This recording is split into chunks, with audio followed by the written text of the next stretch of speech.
Hello అందరికీ welcome to SS vlogs. ఈ వీడియోలో మనకి డైలీ యూజ్ అయ్యే కొన్ని టిప్స్ చూద్దాం రండి. ఈ టిప్స్ అన్ని మనకి డైలీ చాలా బాగా యూజ్ అవుతాయి. ఈ వీడియో ఎండ్ వరకు చూడండి. మనం టేబుల్ పైన పచ్చళ్ళు పెడతాం కదా, గమ్మున మనం ఆ పచ్చడి వేసుకునేటప్పుడు ఆ పచ్చడిలో ఉన్న ఆయిల్ క్లాత్ మీద పడుతుంది.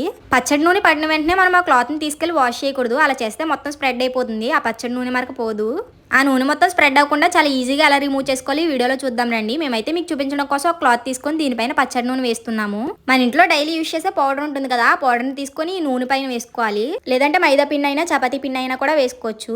చూడండి, మా అమ్మ ఒక వైపు పౌడర్ వేశారు, ఇంకొక వైపు మైదా పిండి వేశారు. కొంచెం ఎక్కువే పడుతుంది. అలా వేసుకొని 5 to 10 minutes వరకు అలా ఉంచేసుకోవాలి. ఈ ఆయిల్ మొత్తం మైదా పిండి కానీ పౌడర్ కానీ పీల్ చేసుకుంటుంది. చూడండి, మీకు 5 minutes అయిన తర్వాత చూపిస్తున్నాను ఎలా పీల్ చేసుకుందో. చూసారా ఆయిల్ మొత్తం.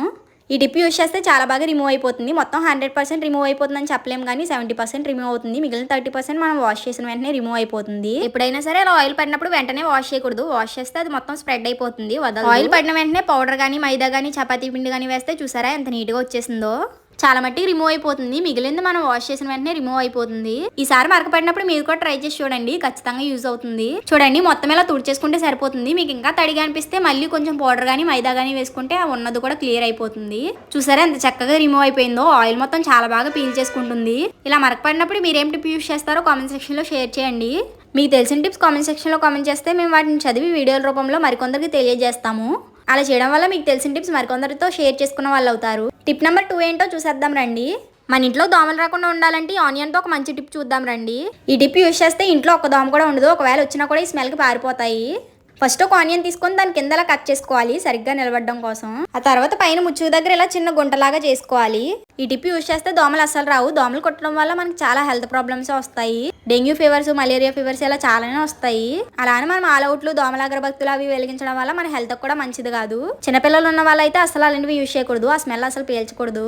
అలాంటి ప్రాబ్లం ఏం లేకుండా దోమలన్నీ పోవడానికి ఇలా ఇంట్లోనే న్యాచురల్గా రెడీ చేసుకోవచ్చు. ఇలా హోల్ చేసుకున్న తర్వాత ఒక బొడ్డొత్తు తీసుకొని కొంచెం వేప నూనె కూడా తీసుకొని ఈ బొడ్డొత్తుని వేప నూనెలో తడుపుకోవాలి. దీన్ని పువ్వొత్తు అని అంటారు, గుమ్మడొత్తు అని కూడా అంటారు. మనం డైలీ ఈ టిప్ యూజ్ చేయాలంటే ముందుగానే కొన్ని బొడ్డొత్తులు చేసుకుని ఇలా వేప నూనెలో తడుపుకొని పక్కన పెట్టేసుకుంటే మనం డైలీ ఈవినింగ్ వెలిగించుకునేటప్పుడు ఇది ఒకటి తీసుకుని వేసుకుంటే సరిపోతుంది. అప్పటికప్పుడు చేసుకోవాల్సిన అవసరం ఉండదు, చాలా ఈజీగా ఉంటుంది. మనం ఖాళీగా ఉన్నప్పుడు కొంచెం పత్తి తీసుకొని ఒత్తులు రెడీ చేసుకుని పక్కన పెట్టేసుకుంటే అయిపోతుంది. ఇలా వేప నూనెలో తడిపిన తర్వాత మనం హోల్ చేసుకున్నాం కదా ఆనియన్కి, దీనిలో పెట్టేయాలి. తర్వాత ఈ ఒత్తిని వెలిగించేసుకుని రూమ్లో పెట్టేసుకోవడమే. ఈ టిప్ యూజ్ చేస్తే ఇంట్లోకి ఒక్క దోమ కూడా రాదు. అలాగే ఈ స్మెల్ పీల్చడం వల్ల మనకి ఎలాంటి హెల్త్ ప్రాబ్లము ఉండదు. ఈ స్మెల్ పీల్చడం వల్ల మనకి ఏమైనా సైడ్ ఎఫెక్ట్స్ వస్తాయేమో అన్న భయం కూడా ఉండదు. ఇది న్యాచురల్ గానే మనం తయారు చేసుకున్నాం కాబట్టి. మీకు ఇంకా ఒత్తు సరిగ్గా వెలగట్లేదంటే కొంచెం వేప నూనె వేసుకోవచ్చు. ఈ టిప్ మీ అందరికీ యూజ్ అవుతుందని అనుకుంటున్నాను. ఇంట్లో దోమలు పోవడానికి మీరేం టిప్ యూజ్ చేస్తారో కామెంట్ సెక్షన్లో కామెంట్ చేయండి. పూర్వంలో అందరూ ఇలానే చేసేవారంట, అందుకే వాళ్ళు ఎలాంటి మెడిసిన్స్ వాడకుండా హెల్దీగా ఉండేవారు. ఇలా ఒక చిన్న ప్లేట్ తీసుకొని అందులో ఈ ఆనియన్ పెట్టేసుకుంటే ఆయిల్ కిందకు వచ్చినా కూడా మనకి చిరాకు అవ్వదు, చాలా నీట్గా ఉంటుంది. ఈ వీడియోలోనే 3rd టిప్ ఏంటో చూసేద్దాం రండి. దోశలు ముక్కలు అవ్వకుండా టేస్టీగా రావాలంటే ఏం చేయాలి ఈ వీడియోలో చూద్దాము. చాలా మంది దోశలు వేసినప్పుడు ప్యాన్ కంటుకుపోయి దోశలు ముక్కలు అయిపోతాయి కదా. దోశలు ముక్కలు అవ్వకుండా పర్ఫెక్ట్ గా రావాలి అంటే ఏం టిప్ యూజ్ చేయాలో ఈ వీడియోలో చూసేయండి. దోశల పిండిలో ఇలా కొంచెం నెయ్యిని యాడ్ చేసుకోవాలి. అలాగే ఒక 1 స్పూన్ మనం ఏ ఆయిల్ యూజ్ చేస్తే ఆయిల్ వేసుకోవాలి. ఎక్కువ వేయ అవసరం లేదు, ఇలా కొంచెం వేస్తే సరిపోతుంది. ఇప్పుడు ఈ ఆయిల్ నెయ్యి పిండిలో బాగా కలిసేలాగా కలుపుకోవాలి. ఈ టిప్ యూజ్ చేస్తే అసలు దోశలు వేయడం రాని వాళ్ళు కూడా చాలా బాగా వేస్తారు. అలాగే టేస్ట్ కూడా చాలా బాగుంటాయి. చెప్పాలంటే నాకు కూడా దోశలు వేయడం రాదు, ఎప్పుడు ముక్కలు అయిపోతూ ఉంటాయి. మా అమ్మ వేస్తే బాగానే వస్తాయి. ఈ టిప్ యూజ్ చేస్తే నాలాగా దోశలు వేయడం రాని వాళ్ళకి కూడా చాలా బాగా వస్తాయి. దోశలు నాన్ స్టిక్ ప్యాన్ మీద వేస్తే బాగానే వస్తాయి కదా అని మీరు అనుకోవచ్చు. కానీ నాన్ స్టిక్ ప్యాన్ కొన్ని రోజులు మాత్రమే బాగా వస్తాయి, తర్వాత అంటుకుపోయి ముక్కలు అయిపోతాయి. మాది కూడా నాన్ స్టిక్ ప్యానే, కానీ చాలా రోజులు అయిపోయింది. నేను వేస్తే ముక్కలు అయిపోతాయి. ఈ టిప్ యూజ్ చేసి దోశలు వేస్తే ఎలాంటి ప్యాన్ మీద అయినా సరే చాలా నీట్ గా వస్తాయి. చూసారా, ఈ టిప్ యూజ్ చేస్తే దోశల పైన ఇలా బబుల్స్ కూడా వస్తాయి. టేస్ట్ చాలా బాగుంటుంది.